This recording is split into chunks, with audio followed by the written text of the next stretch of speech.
Okay. We're good. Okay, we're ready. Hold on 1 second. Sorry. It's taking a second.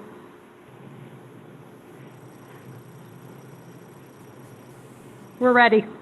Okay, we'll call the meeting to order for the Genesee County Retirees Healthcare Plan and Trust for today, Monday, November 9th. And would the clerk please call the roll? Okay. Alguire. Present. Genesee County, Michigan. Brandon. Present from Genesee County Administration Building. Courts. Here, Iosco County. Cousineau. Galida. Here, Genesee County Admin Building. Gorman. Here, Genesee County Admin Building. Potbury. Present, Genesee County Courthouse. Simpson. Present, Genesee County Admin Building. Okay.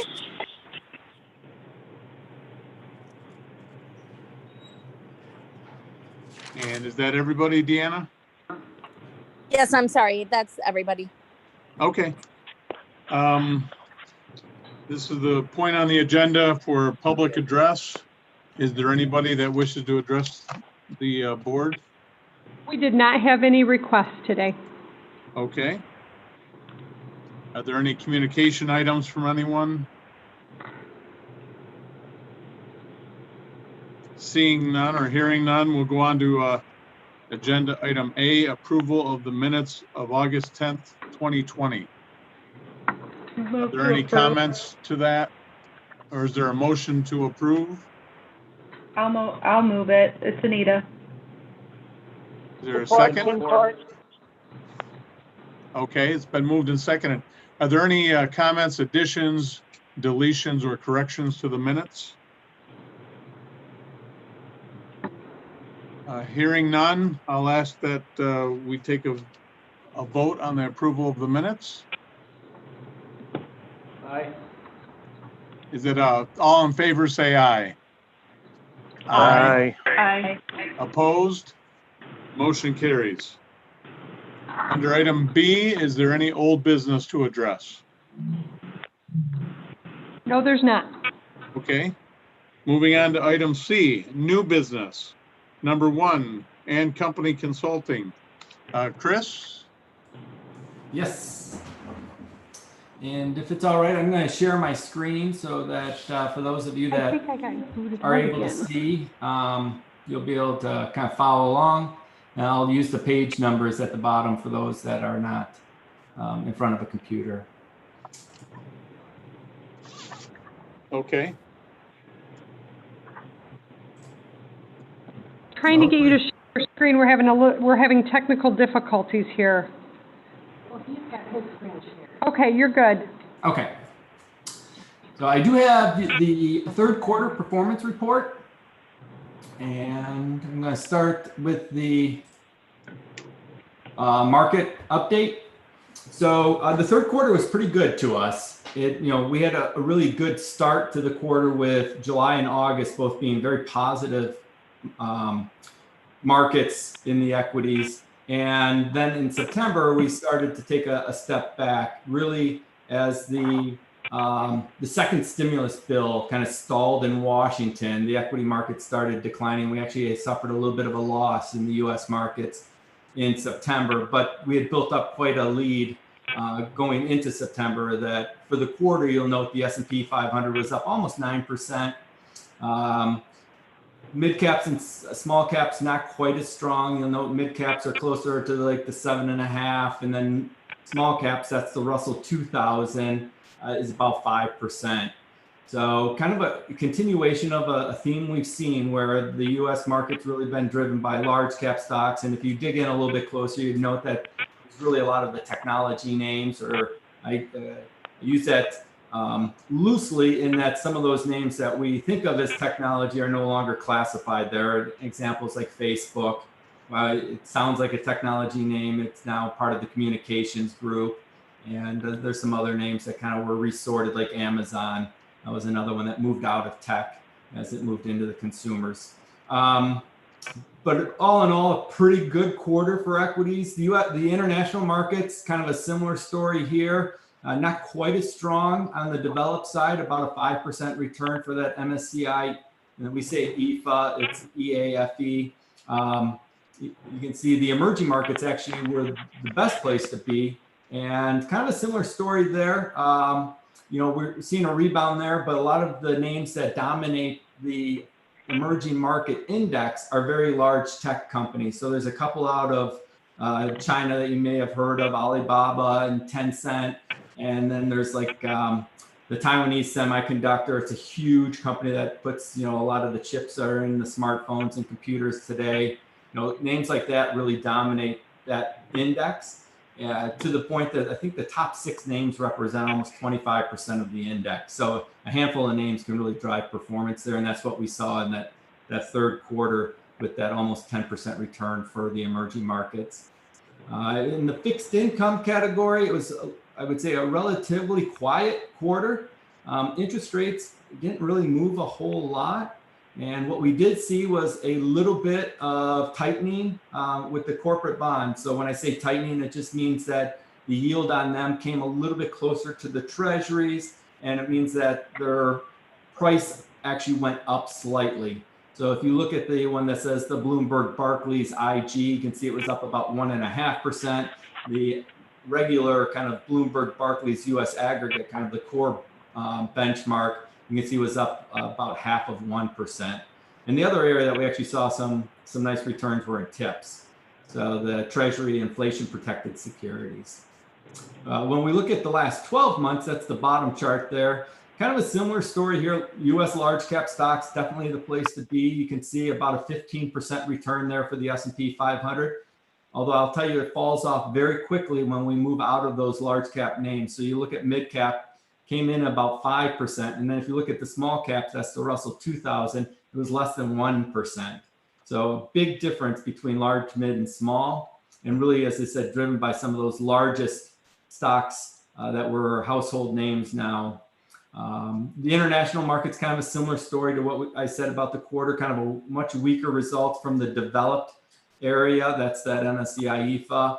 And I will point out one of the drawbacks that the EFA index has is that there's a lot of financials that dominate that area. They have not done particularly well with interest rates being as low as they are. And there's a lack of technology in that one. And that really has been a headwind for kind of the developed countries. Think of kind of Europe and then Japan. That's where you're looking at less than 1% over the last 12 months. The emerging markets have fared much better. As I mentioned earlier, that there is quite a bit of tech in some of those countries, really driving the performance there. And then, fixed income actually has been a pretty good investment over the last 12 months. You'll note about a 7% return there for core bonds. That's that Bloomberg Barclays US aggregate, really driven by interest rates coming down over the last 12 months. I will point out that, looking forward, our expectation for fixed income is going to be much lower. The yields on portfolios, those core portfolios today, it's in the neighborhood of like 1 to 1.5%.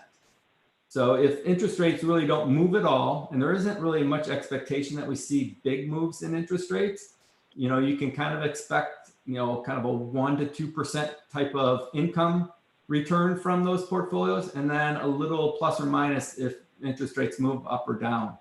So there's not a whole lot of return to be captured in core fixed income at this point. Any questions kind of market related? All right. I do have a quick snapshot of our asset allocation on what is page 3 of my report. It would be slide 10 if you're following along in the PDF. And you'll note that, a little underweight in fixed income and equities and a little bit over in real estate and cash.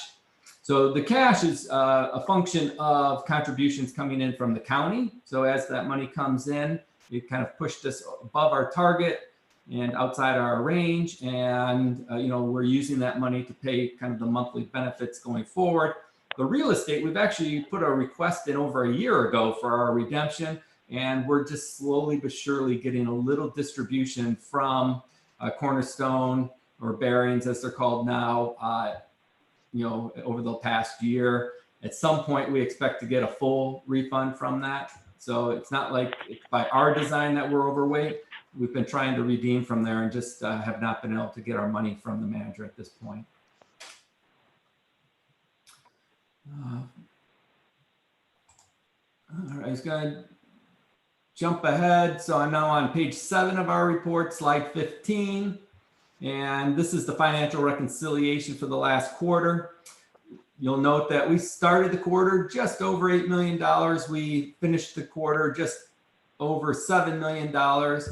Had contributions come in of 3+ and had distributions go out of about 4.4. So the net investment return was actually about 200,000 to the good. And as I said, really, I mentioned kind of the cash flows kind of influence the cash allocation. And that's where you're seeing, like, when the money comes in, it's being recycled pretty quickly, and it just based on the timing, kind of sometimes throws us above that 10% target that we have for cash.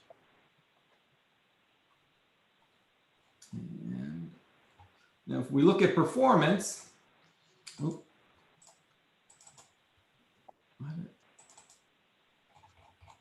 right. So that would be slide 9. Or excuse me, slide 15, page 9 of the report. And you'll note the total fund was up about 2.4%, and right in line with our policy index, ranking towards the bottom of the peer group. I will tell you, the allocations on this we're significantly underweight to equities relative to our peers, and we're significantly overweight kind of cash, as you saw. Well, equities were up, depending on which benchmark you were using, somewhere in the neighborhood of 5 to 10%. Cash, basically was flat. And so kind of the fact that we're overweight cash has really put a damper on our total return. And you'll see that kind of flows through over the past year as well within this fund. As I said, we've been much more conservative, and I'm going to talk to this in a little bit after we kind of wrap up with the performance report. We have 2 kind of active managers. One is LSIA, and they manage a low volatility equity index or equity strategy for us, just trying to invest in S&P 500 stocks that exhibit the lowest volatility over the past 12 months. You'll note that it was up about 8.6%, not quite as good as the S&P 500 for the quarter, but pretty close. And you'll note that the performance falls in the top half of the peer group. So this was one that we added to the fund. You can see back in 18. I would tell you has performed relatively well. The last year or so has been a little bit more challenging, as it has not had that technology exposure that really has driven the S&P 500. But when you look longer term, you'll note, as I said, it's in positive territory, and it's a very conservative kind of domestic equity allocation. The other manager that we have is Telemus. They manage a core fixed income portfolio. And I'll tell you, the results here have been have been disappointing. So, this quarter, they're a little bit behind. If you look year to date, they're quite a bit behind. They're up about 4%. The benchmark's closer to 6%. And then if you kind of look out further, the results here are not particularly strong relative to their benchmark or to their peer group. I think if you go all the way back to the since inception number, it looks okay. But, out over the last 7 years or so, this is not really keeping track. And I'll tell you, the portfolio has gotten harder for them to manage as it's gotten smaller. So in fixed income, it's much more difficult to manage a small portfolio as you're trying to buy individual bonds. And so that has also been kind of a challenge for them. The last manager we have is real estate, and you'll note the bearings. It was actually down slightly. I'll tell you, real estate's been all over the place, for the managers. 2 big headwinds there have been the retail space. As I think most of you are aware, retail has come under a lot of pressure on the real estate side, as people have completely stopped going to malls for a while and now only are starting to kind of get back. And a lot of that has moved to the online. People are doing a lot more shopping online now than they have in the past. And then the other is even the grocery anchored shopping centers, the grocery stores themselves actually have done quite well throughout the last 8 months or so since the pandemic hit. But where we're seeing a lot of the challenge there is, there typically was a gym next door or a salon next door, and those areas have not been able to kind of remain open, or at least not at the capacity that they used to. And so that has also put some pressure on real estate. The other area in real estate that there's a big question mark next to is office space. And so we're still factoring through what is going to be the demand for office space as we kind of reemerge going back into offices. So we're kind of keeping an eye in there. As I mentioned earlier, we are hoping to get a full redemption from them at some point here down the road. It might be a couple quarters, it might be a year or so before we are completely out of that one. So with that, I was going to take a breath and see if there's any questions.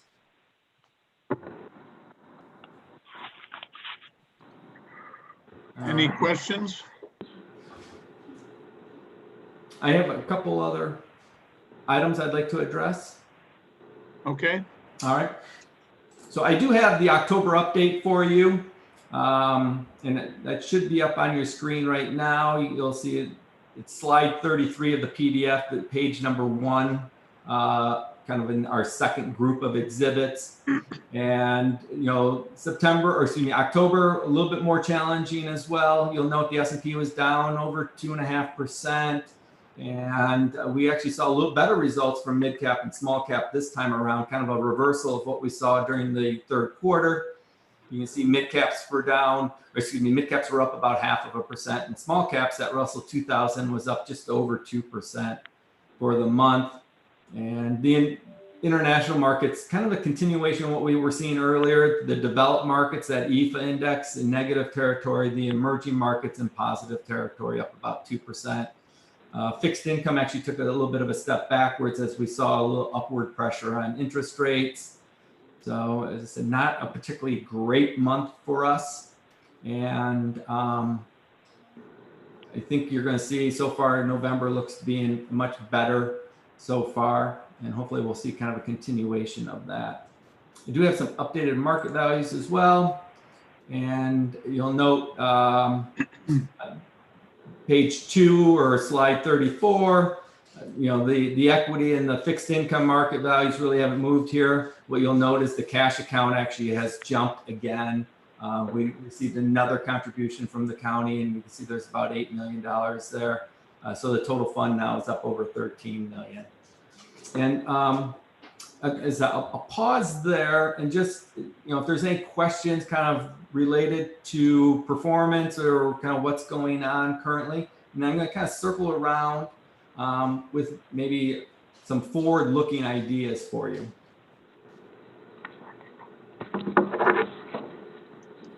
All right, not hearing any?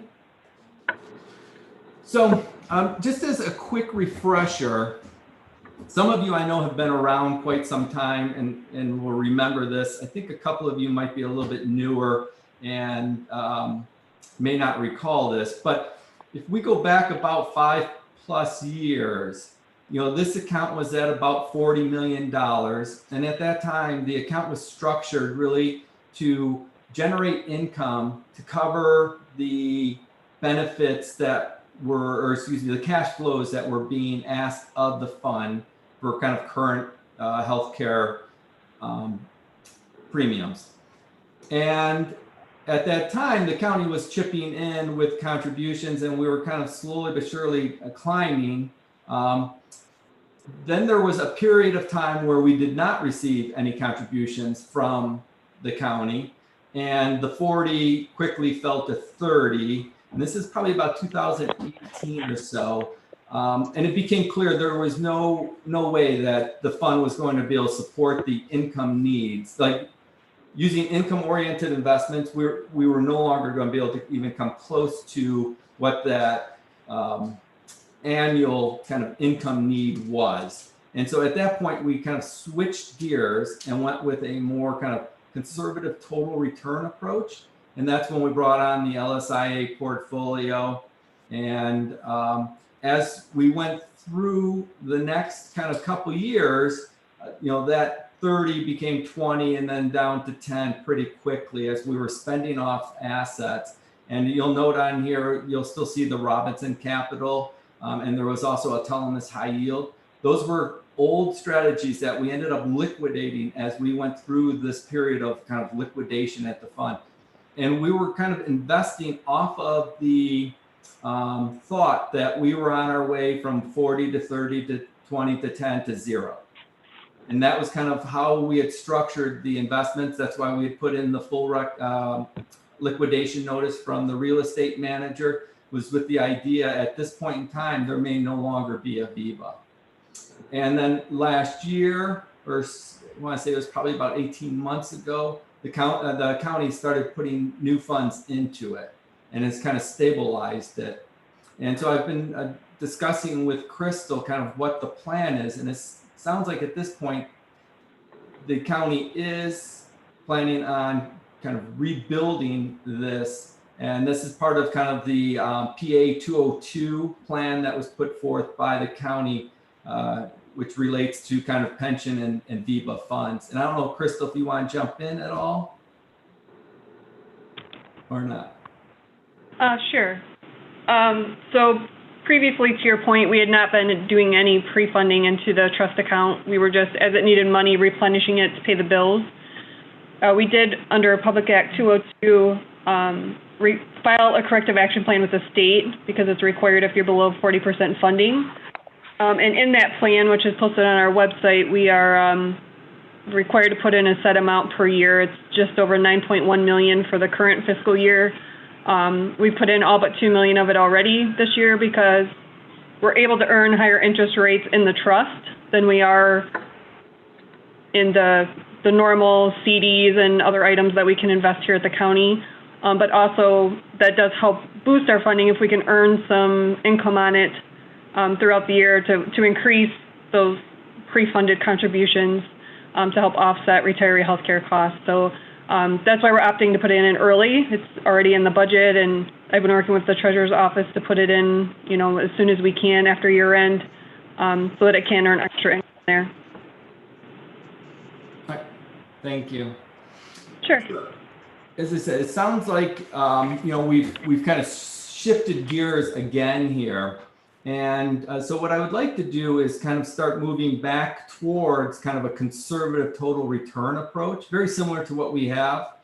And I will tell you kind of the first step I would like to do is to look for a replacement for the Telemus strategy. As I noted when I went through the performance report, their performance has not been particularly good. They are using a separate account right now. And I would like to actually move into like a commingled fund or a mutual fund, which will be a much more efficient vehicle for a relatively small fixed income account. Right now, you can see $1.5 million. Our target's probably closer to $3+ million, and then kind of work with Jennifer and Crystal on what are the cash needs, so we can actually put some of that money that has been contributed to the county that isn't necessarily going to be used here in the short term to work in both the LSIA portfolio as well as Telemus / the new fixed income manager.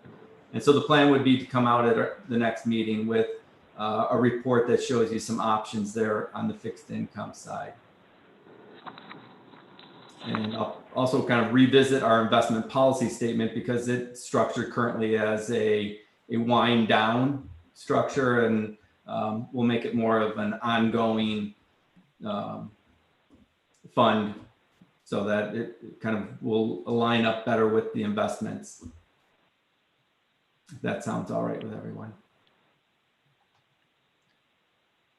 Okay, any questions? Any other comments, Chris? That is all I have. I'm happy to answer any questions though. Okay. I'll accept the motion to approve the investments update report from Chris Kuhn and Company Consulting. Is there a motion? Brandon makes a motion to accept the report. Is there I'll go with support? sports. Okay, all those in favor, please say aye. Aye. Aye. Any opposed? Motion carries. Thank you, Chris. Thank you. Moving on to item C2, is there a motion to approve the summary of billings expenses through October 31st, 2020? Has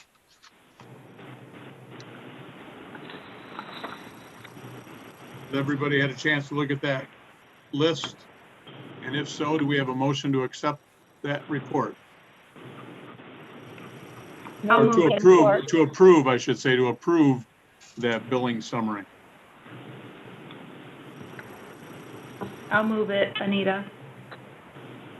Okay, it's been moved. Any second? Support. Okay, there's a Bob.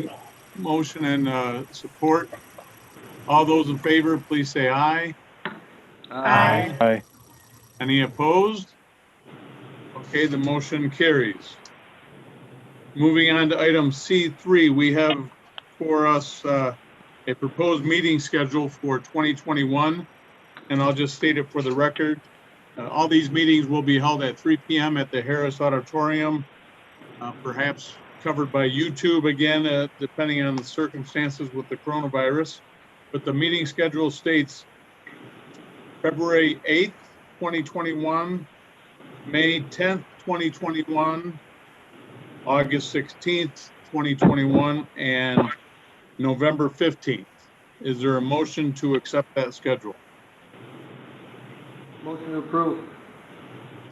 Is there support? I'll support. Bob. Okay, it's been moved and supported. All those in favor, please say aye. Aye. Aye. Any opposed? Okay, we have adopted the meeting calendar for 2021. And item C4, legal report from Frank. Mr. Judd, you got a report for us? Thank you. It's brief and it sort of coincides with your comments on next year's agenda or meeting notices. The state legislature has amended the Open Meetings Act to allow for you to continue to meet remotely, electronically, virtually, whatever we want to call it here, for the remainder of this year without any issue for any reason whatsoever. But for calendar year 2021, the amendments to the Open Meetings Act only allow you to meet remotely, either as a group or individually, for 3 reasons: active military duty, a medical condition that prevents you from being in person, or for a state of emergency issued by the state or your local municipality. For 2022, they've eliminated 2 of those requirements. So the only reason that you could meet remotely or electronically or virtually in 2022 is if you're on active military duty. Why the state legislature, did not continue those requirements past 2021, I don't know, but that's the way the Open Meetings Act has been amended. So for this year, you're good for remote meetings if you need one in the next month, which you likely won't. But for 2021, it must be any of those 3 reasons. And you must also do as we did at the beginning of this meeting, where if a board member is remote, they must state their physical location as you did earlier today. So I thank you for doing that. If we have any more updates on amendments to the Open Meetings Act, we will keep you updated. But that's all I have for today. Okay, thank you. Any questions for Frank? Okay, I'll take a motion to, formally accept Frank's report, legal report. Is there a motion? Move to accept, Tim Court. Is there support? Support, Anita. Okay, thank you. Well, all those in favor, please say aye. Aye. Aye. Aye. Opposed? Okay, the motion carries. We do not have anything under item D, I don't believe. Is that correct? Which is informational items. Correct. And, okay. Moving on to item E. Are there any other comments from anyone for the good of the whole? Okay, seeing no further business, I will call this meeting adjourned. Thank you all. Thank you. It's nice working with all of you if I don't see you again. I'm Thanks, sorry, I Kim. should have maybe perhaps mentioned to Commissioner Courts, did not run for reelection, and we wish you all the best, Commissioner, and thank you for your work. Thank you. Thank you. Commissioner you. Courts, it's Deanna. I'll look for a friend request on Facebook. Okay. Take care. Thank you. Bye, All right. everybody. Bye. All right, thank you, everybody. Happy holidays. Yep, Yeah, thank you. same to you.